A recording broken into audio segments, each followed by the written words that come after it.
Tervetuloa taas tänne Leffahullu-podcastin pariin. No niin, uusin DC-elokuva Supergirl on täällä ja nyt arvostelussa.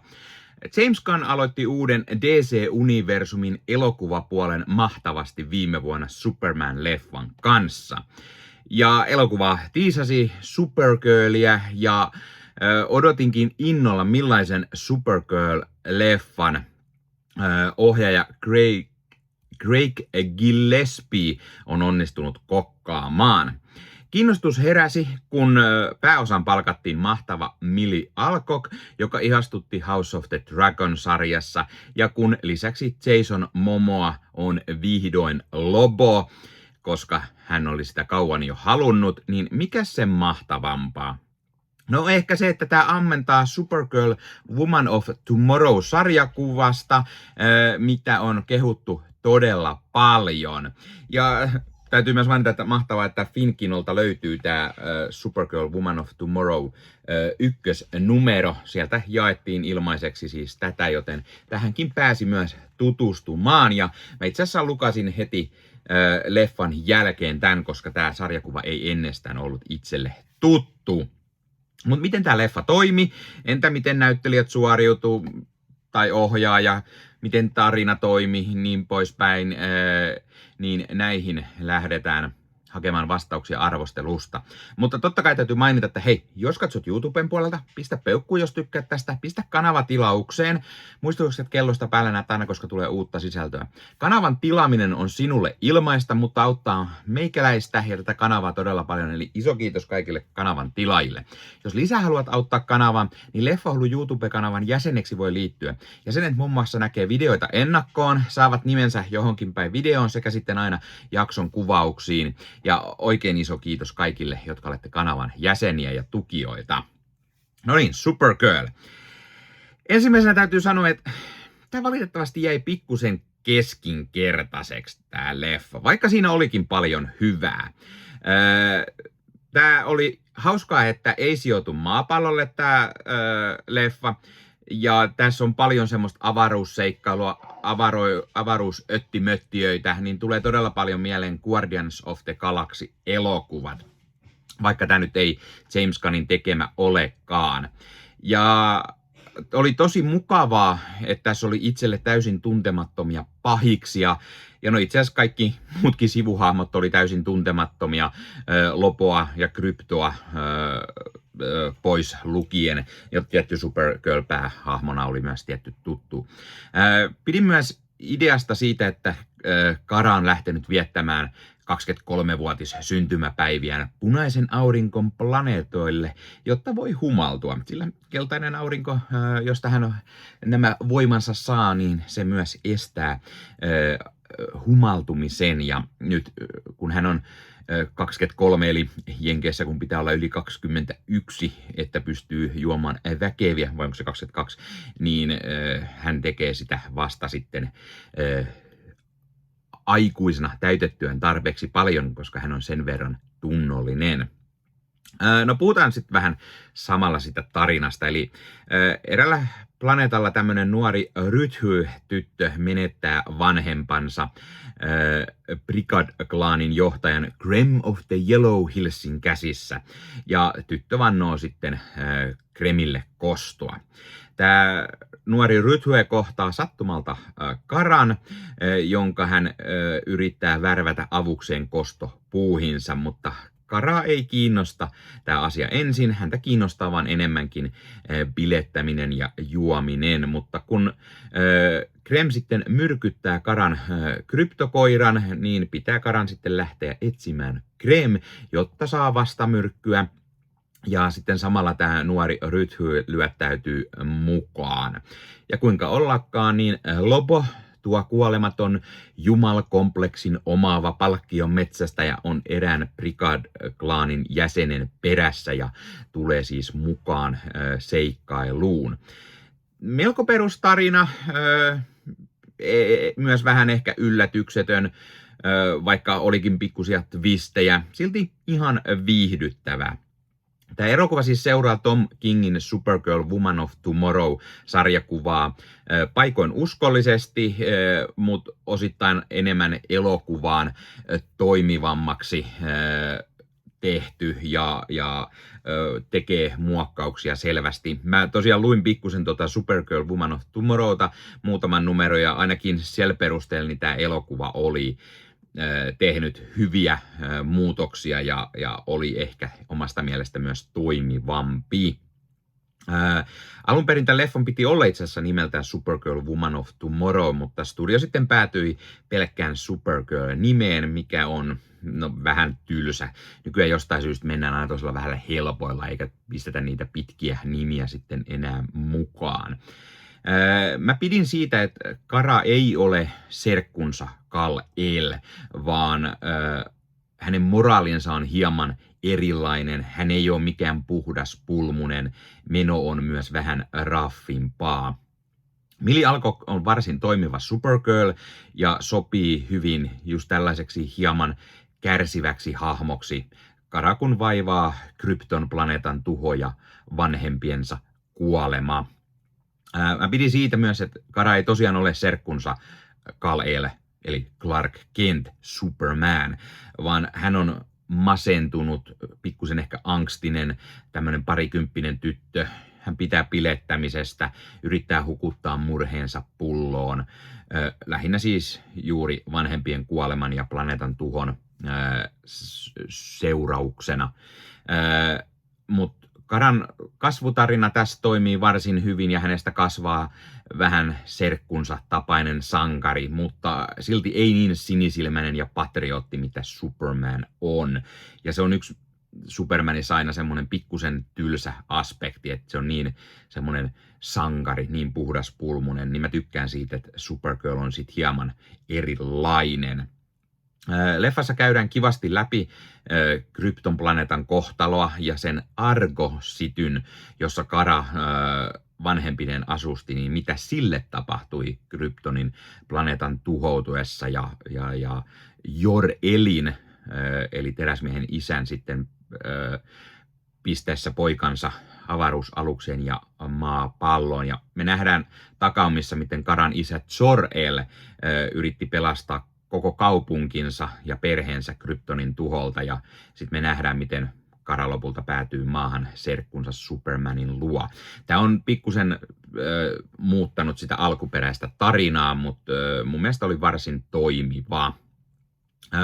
Jason Momoan Lopo varastaa kyllä ehdottomasti shown, vaikka jää ehkä hieman vaisuksi.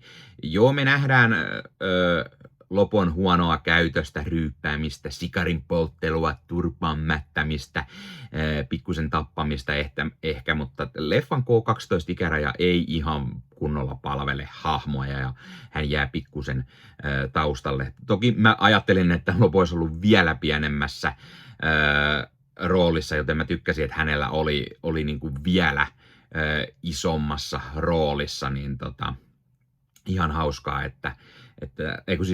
luulin, että hän on vielä pienemmässä roolissa, niin oli hauskaa, että hän olikin isommassa roolissa. Ja koodilla LEFFAHULLU 15 saat nyt 15% alennusta Bad Record Storesta. Eli Bad Record Store on tämmöinen verkkokauppa, josta voi käydä ostamassa itselleen fyysistä mediaa. Eli tykkäät sitten elokuvista ja sarjoista tai vaikka CD-levystä, vinyyleistä tai C-kaseteista, niin Bad Record Store on sinulle juuri oiva paikka, josta voit ostaa nämä fyysisenä hyllyyn itsellesi. Sivustolta löytyy esimerkiksi kaikille leffadikkareille mielenkiintoisia julkaisuja. Sieltä löytyy leffoja esimerkiksi, mitä ei enää välttämättä muualta löydä, koska ne painokset on aikaa sitten myyty loppuun. Sieltä löytyy mukavasti pohjoismaalaisia julkaisuja tai Suomi-julkaisuja, eli sellaisia, mitkä moni varmasti haluaa hyllyynsä ja tykkää keräillä.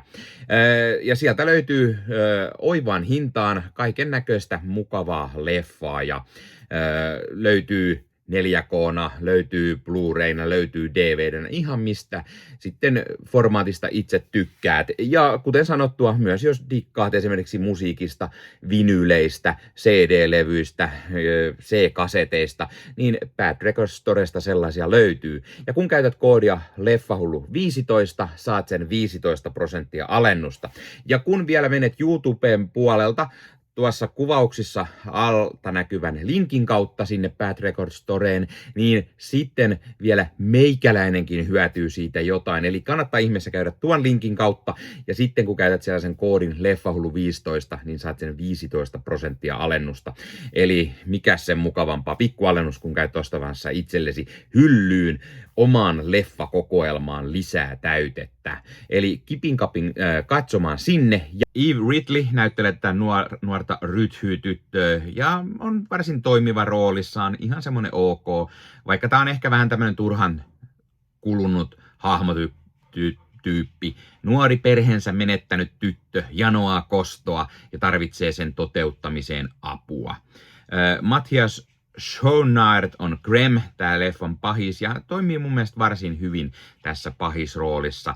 Ja siinä missä sarjakuvissa tää Grem näytti sellaista perus humanoidilta, tämmönen ihmishahmon tyylinen, näytti, että ei hänellä mitään supervoimiakaan tai mitään ole, niin tässä Gremistä on tehty tämmönen todella voimakas ja tämmönen vähän niin kuin Supergirlin kaltainen, niin kuin, tai siis sellainen todella voimakas, että Supergirlilläkin on ehkä vähän hankaluuksia tämän kanssa. Muutenkin se, että tässä paljon on se, että Supergirl on punaisen auringon vaikutuksen alaisena, niin hänellä ei ole niitä supervoimia, niin se teki mun mielestä vähän hyvän tästä. Ja mä tykkäsin Supergirlin asusta se, että hänellä on se paljon tässä se ruskea nahkatakki, mikä hänellä oli tässä, ja tämä Supergirl-asuste jää vähän sinne taustalle vähän myöhemmäksi, ja sitten aurinkolasit päässä, kun hän on hieman krapulassa ja näin, niin mun mielestä asu oli kyllä todella hienosti tehty. Myös David Corensweetin Superman nähdään pikkuroolissa. Corensweet toimii edelleen varsin hyvin roolissa, ja oli ihan hyvä veto, että häntä ei nyt nähdä liikaa, ja että tämä Clark on se vastuullinen serkku Karalle, niin oli myös hyvä, että häntä siellä pikkusen nähtiin. Niin, ja Krypto, koira jälleen mukana, mutta jää pieneen rooliin ja taustalle, mikä on mun mielestä tosi hyvä, koska hahmo nähtiin tosi isosti viime vuoden Superman-leffassa, niin ei toisteta liikaa sitä. Tämän elokuvan on siis ohjannut Craig Gillespie, joka tunnetaan muun muassa Cruella-leffasta Aitonia tai Fright Night remakein ohjaajana. Ja kirjoittaja toimii Ana Nogueira, joka ei aiemmin olekaan kirjoittanut leffojen kässäreitä. Ja sen kyllä ehkä vähän huomaa. Tämä on kaiken kaikkiaan siis ihan hyvä leffa, mutta mä luulen, että jos James Gunn olisi ollut puikoissa kirjoittajana ohjaajana, niin tämä olisi toiminut vielä paremmin. Joo, tässä on tosi paljon semmoista James Gunn-tyylistä huumoria. Musiikit on isossa osassa, se musiikkivalinnat tässä. Ja kaikki se, tässä kopioidaan tosi paljon sitä James Gunnin tyyliä, mutta jotenkin ei vaan uppoa maaliin, tämä jää vähän vaisummaksi. Mä tiedän, että olisikohan Gunn itse halunnut ohjata tämän, mutta ei vaan ehtinyt. Hän pyörittää koko DC-studiota, hän teki Supermanin, sille nyt tehdään jo jatko-osaa kovalla kiireellä, niin oli joku muu, joka on puikoissa, mutta se tyyli on selvää James Gunnin tyyliä, mutta se ei vaan niin uppo maaliin. Leffan huonointa antia on yllättäen se supersankarointi ja taistelut. Taistelukohtaukset oli ihan ok paikoin, mutta aikamoista semmoista chillisalaattia. Paikoin oli hiton vaikea seurata, mitä millekin hahmolle käy.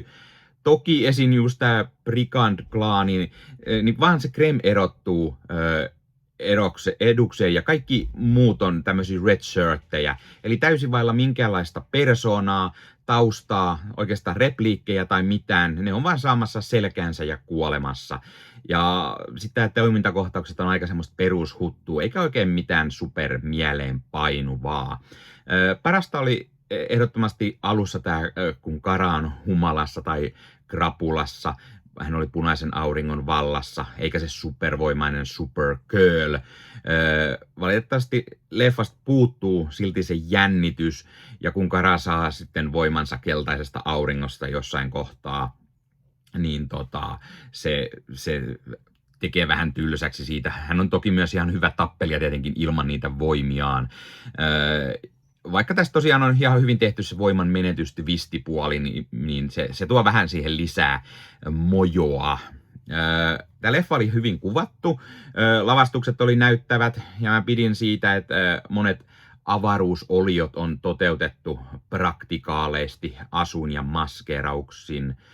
Digitehosteet oli paikoin vähän all over the place.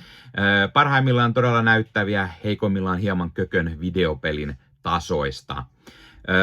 Oli mukava, että James Gunnin uuden DC-universumin toinen leffa on Supergirl. Hahmo kun on saanut oman elokuvan kerran vuonna 1984. Toki hahmo sai oman sarjan Arrow-verseen osana 2015-21 ja hahmo nähtiin myös The Flash-leffassa Sasha Callen näyttelemänä. Mä olisin halunnut ehkä nähdä lisää Sasha Callea, mutta ehdottomasti Milly Alcock sopii tosi hyvin tähän Supergirlin rooliin. Mutta se, että kun eka leffa oli Superman ja toka leffa on Supergirl, niin jotenkin vähän hölmöä, että molemmat kryptonilaiset oli ne, jotka sai ekaksi leffat. Että olisiko tämä pitänyt tulla vähän myöhemmin. Onneksi seuraava DC-leffa on hyvin erilainen.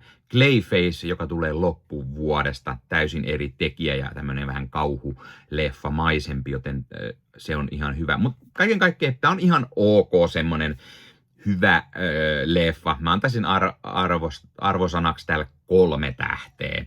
Eli semmoinen hyvä keskileffa. Tämä ei ollut mitenkään huono, mä tykkäsin monesta asiasta. Tämä on hyvä semmoinen isot kankaat nähtävä kesäleffa, sankarileffa, mutta ei ihan täysin uppoa maaliin, joten 3 tähteä on se, mitä mä täällä annan.